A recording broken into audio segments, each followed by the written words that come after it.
We're very happy to have Nazir Mule. Now, tell everyone a little background information on you, if you can. My name is Nadir Mule. I'm 18 years old. I went to Passaic County Technical High School in Wayne, New Jersey. I'm a pitcher and shortstop. I now play for the Chicago Cubs rookie football team in Mesa, Arizona. Hmm. You know, So, who inspired you as like a young athlete when you were a young kid? uh, growing up, I used to watch Derek Jeter. I really admired the way I never really heard a bad thing about him. He was always just known for being such a leader on and off the field that that was really who I Hmm. aspired to be like character when I grew up. But in terms of like skill, there was nobody that I really looked up to. I just went out there, tried to be the best version of my every day. Yeah. Your favorite quote you live by, like that means the most to you. The quote I live by is "Time wasted having fun at the time." So if you find something you enjoy doing, just go out and make the best of that. And if you're having fun doing, Yeah, you shouldn't want to be anywhere else. Do definitely. what you feel like you should be doing. All right. What's your favorite song you listen to like before a game? I don't even know that's a good one. I listen to Freestyle by Lil Baby. Little baby. All right. I listen to some drill rap. That gets me going. Do you listen to any like motivation too? I want to ask like Eric Thomas, David Goggins.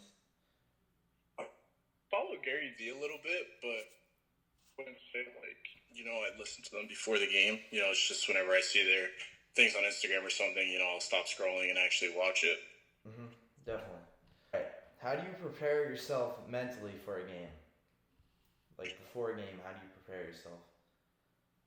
Um, I feel like I just tell myself to go out there and be you. You really don't have to prove yourself to anyone. Anybody that's there to watch you already knows what you bring to the table.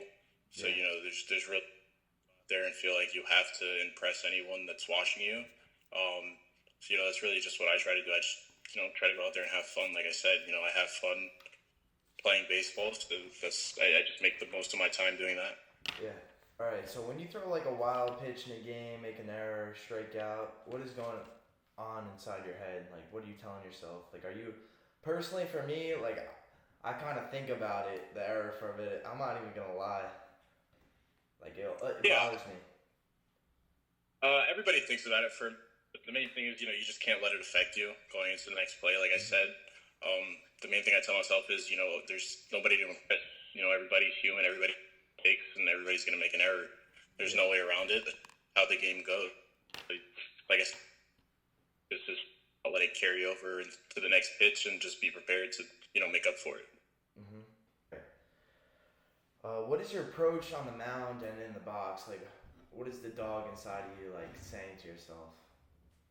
I know you said like just play and have fun, but like a little more deeper into it. Yeah, when I'm on the field, I feel like I'm the best player there. There's always can't tell people that that's not the right way at it, but in order to get to a professional level or anywhere that's considered the next level from where you are at the moment, you got to have that mental as if there's nobody there that's going to be able to stop you from what you want to accomplish or what you want to do, whether that's hitting and to hit a home run or whether that's pitching and to get a strikeout or anything else. Whether it's sports, whether it's life.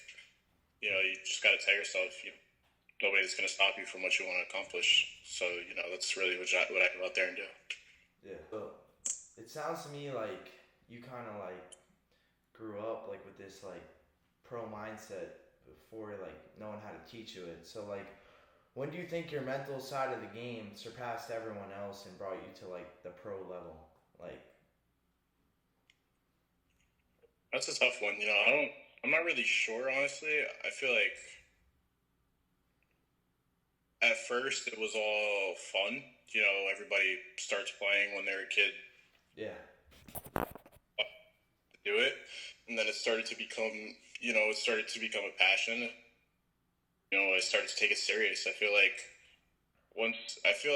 the day you start taking it serious is the day you surpass everyone else because The day that that happens is the day you start taking a step. Because you do things with intent. If going out there, obviously having fun with it, but if you're just going out there and doing it just to be there, it's never going to take you Yeah. literally just of where you want to be. You're going to stay content and you're going to stay where you are. But I feel like, the day you tell yourself, I want to do this long term, and you start making sacrifices in order to pursue that, that's when, you really start to take off and it starts to show. This one's like a little BS question, but how do you react and like feel towards your haters? Because you're a pro guy now. I'm sure it's even more haters than there's ever been. I haven't seen a lot recently. I think there's less now somehow. Yeah. But I mean, you proved them all you know, wrong. yeah, that's really what you got to do.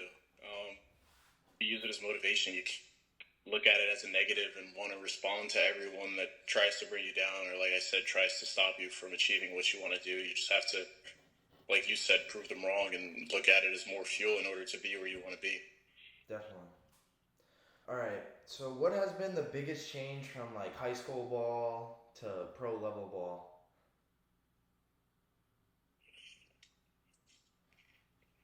I think the biggest change, probably just like, you mean in terms for me, or what the biggest change is going into it? Uh, More like for you. Personally, um, I feel like the biggest change is, it's like anyone else, becoming a little dog in a big campus. Yeah. Like everyone who everyone who knows how good they are and knows what's coming for them in their future, like it's not a secret if someone's going to be drafted in the upcoming months. Everybody knows that that person's going to be drafted, that person's at the top of their class, but Yeah. it's a lot hard out there, and you're just like, hey, everybody that's as good, and there's 100% people that are better just because they've been there for longer and they've had the experience more than you have. But it's the same concept of going to college. It's the same concept of moving up a step anywhere in life. It's just starting process all over again. Yeah. It's like achieving your dreams to now being right back to square one where you were when you were a kid. Now in terms of like the actual process going in high school to professionally, I think it's just discipline. Discipline. That's a big word. That's a word I keep hearing lately. It's with my coaches. Yeah. Discipline. It's a mindset, right? Yeah, like I said, it's the mindset. You have to, from that day where you want to be the next thing, because that's the only mindset that's going to take you to the next level. It's you're going to have to want to be the next best thing. You're not going to just want to make it there, because like I said, I wanted to be drafted. Now I got drafted. Now what's next? I got to keep working. I got to progressing. I got to keep doing my thing in order to get higher and higher, or else it's just going to fall off. You can't. You always got to have something to reach for. A question on my list, but this question like I want to talk about because I've gone through it and I want to see what your thoughts are. Being like the underdog, like coming in as a rookie, right? Does that like push you and make you play better than, let's say, when you were a senior at in high school playing? Like personally for me, like when I was a freshman and I was trying out for varsity, like it made me play better. It made me push myself harder, and there's more to like work for. And then now I'm older and I'm playing still the same competition for like the past 3 years. It's kind of like it's like I go down to their level sometimes. You know what I mean? So talk to me a little bit about that. Yeah, well, nothing against you personally, obviously, with everything I'm about to say, but just like I was saying from before, you gotta always be for your game. No matter who you play, you could be in the state championship game, playing a rec baseball game for your town. You got to go out there and have the same intent. You got to go out there and want to perform the same, because you never know who's watching for the first time. They could say, this kid's the best in the state, this kid's the best in the country, and they come watch you, and you're messing around because you're beating a team 10-0, and it's like, well, who is he? He doesn't seem that great anymore. You know.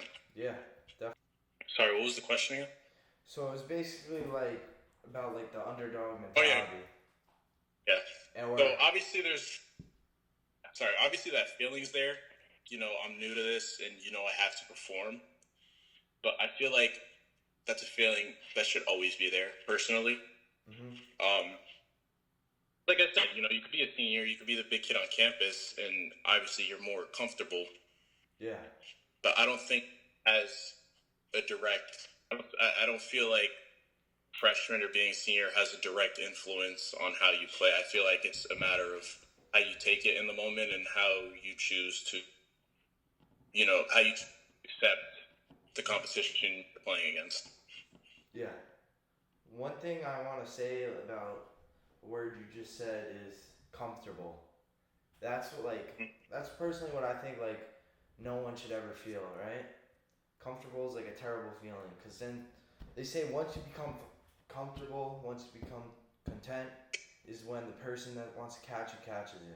What do you do during the off season to reset your mind? Do you take like a break from baseball? Because I know we both know that it could be very mess with your head a little, especially without taking breaks. Obviously, I take a break. I would say on the intensity for a few weeks. Mm-hmm. I'm not going out there. I'm not going out there and hitting and fielding and pitching every day. Instead, show up, hit, come back a few hours later, maybe lift every other day. But not. I never. I feel like if you really love the game, nobody ever really takes a complete break from it. It's okay. Back, no matter how hard you try. I mean, yeah, I've cooled off on the intensity a little bit. And you look top tier shape, like best shape you ever been in. Like you can only pick three. All right. What do you think is the three best ways to gain velo? Lifting. Yeah. Long toss. Yeah. Shoulder mobility. You said. I would, like shoulder work, mobility, stuff like that. But that incorporates a lot of things. That goes icing, that goes stretching, that goes. You're done pitching, getting. It's shoulder work is the biggest thing for a pitcher once you get to professional baseball. So you might as well start doing it early. To add on to like that question a little bit, like what is your workout regimen with throwing and like making sure your arm doesn't get sore, like with lifting, like upper body one day, legs, like how you rocking with it? It's usually what they have me doing is usually just full body, but it's only like 2 or 3. A lot of it, like I said, is mobility and shoulder work. Lifting is important in order to gain strength, but you can be as strong as you want if your body can't move that strength properly. Have these huge arms, and you're going to be baseball. It's going to be useless. Baseball is not a lifting game. It's not football. It's not physical. A lot of people mistake gifts. Everybody has a gift. Everybody's meant to do something, I feel, but it's just, like I said, how hard you work and you want it. Because anybody could have a gift, but I could have easily skipped practice. I could have easily went to games. I could have easily chopped parties instead of workouts. But, like I said, you got to make sacrifices, and there are things you have to do. It's not all talent. Part of it is talent. Most of it is hard work. Yeah, there it is. Vacation, like I said, you could be given all the tools and the building blocks, but that doesn't mean you're going to go out and build a bridge. Yeah. You could be the talent in the world, but that doesn't mean you're going to make something of it. It's all about the person.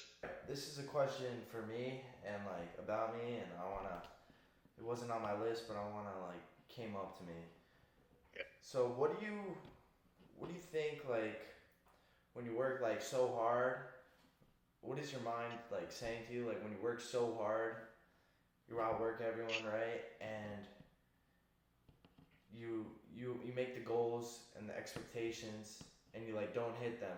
But like they say when you go through all the suffering and all that, if you quit then you miss it, but if you like stay out a little longer, like work through it, there's a bright side on it. Like, have you gone through any of that? Like, Uh, I don't know if that yeah, makes sense, obviously, but yeah, obviously there have been rough patches. I got cut from Team USA when I was 14. I was like wow. 14, 95, and they cut me. I was clueless, but it happens. You're not always going to get an answer. You're not always going to understand why, but you just got to accept it and move on. Like I said, that wasn't the end of the road. There's never an end of the road. Like I said, if you really enjoy what you do, and if you really have a love for never end. Whether it's professional baseball, whether it's Sunday League men's softball, you're gonna find somebody to be better than.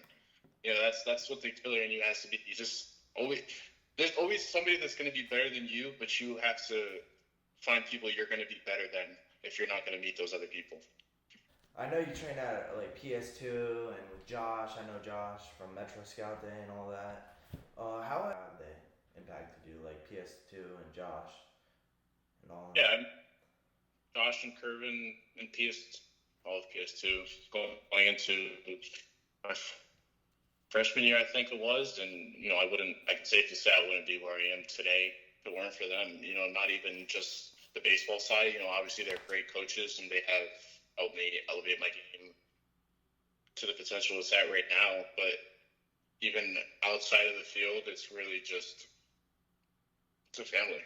It's not a baseball coach. You don't go there. You're like, hey, coach, what are we doing today for practice? You're not, practice start. It's, what's up, Beanie? What's up, Curvin? How was your day?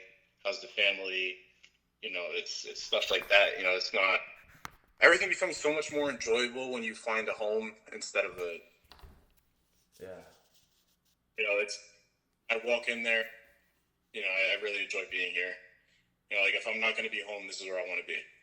So I feel like once you find that anywhere else, once you as a person are able to find that, you're going to be able to, like I said, elevate. It's not going to feel like going to work. You never want to feel like you're going to work. You want to feel like you belong. You want to feel like that's where you're supposed to be. You want to be there. Mm-hmm. Definitely. Like I said, even though on the field they've helped me bring my game to where it's been, I feel like they've helped me even more off the field as a person, and have helped me grow into this young man that I've become.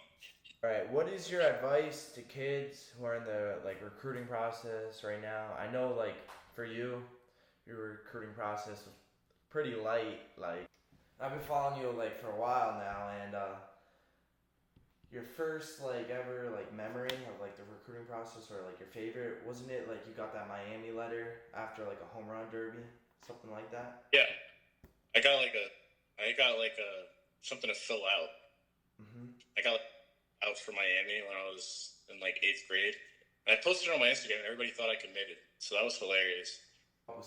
We'll do a speed round for now, and I'm gonna come up with questions after. So you get 1 minute to answer 6 questions as fast as you can. I'll say them as we go, alright? So the first question is going to be your favorite candy. Kit Kat. The app you use most on your phone. TikTok. Your favorite book.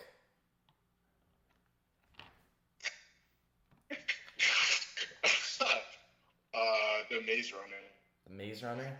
I didn't know if you do Yeah. some like mindset, like the unfettered mind, because some Buddhist.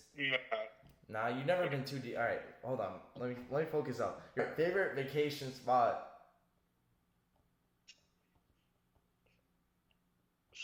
You got 10 seconds. Hurry up. 2 more questions. Palm Beach, Florida. All right. Home meal or a restaurant? Home meal. Okay. Say someone like a kid, Johnny, doesn't have amazing stats. He doesn't have like 6'5" frame, 200 pounds, doesn't throw 95, not a 6'6" runner. What is the best thing for like these kids to do to like get eyes on them? Just play your role, be a good teammate. You guys just do something to. I don't want to say do something to stand out, but just do something to set yourself apart from everyone else. whether it's picking up your teammates when everybody else is laughing, or being the biggest cheerleader. Yeah. Doing ask coach what he needs to be done.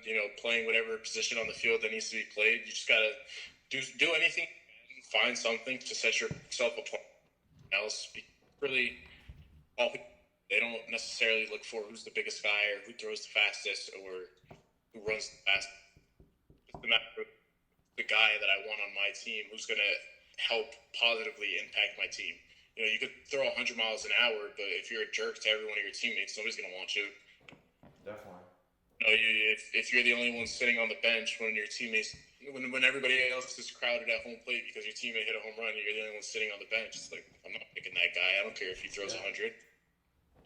It's just fun to, make yourself, I guess, set yourself apart from everyone else. Mhm. Like personally for me, I've gone through like a plateau, like pitching. Like I hit like 90 in March, and then it's just been like just straight flat, a little down, flat. Like, what do you what are your like thoughts on like plateaus and like everything? It's gonna happen.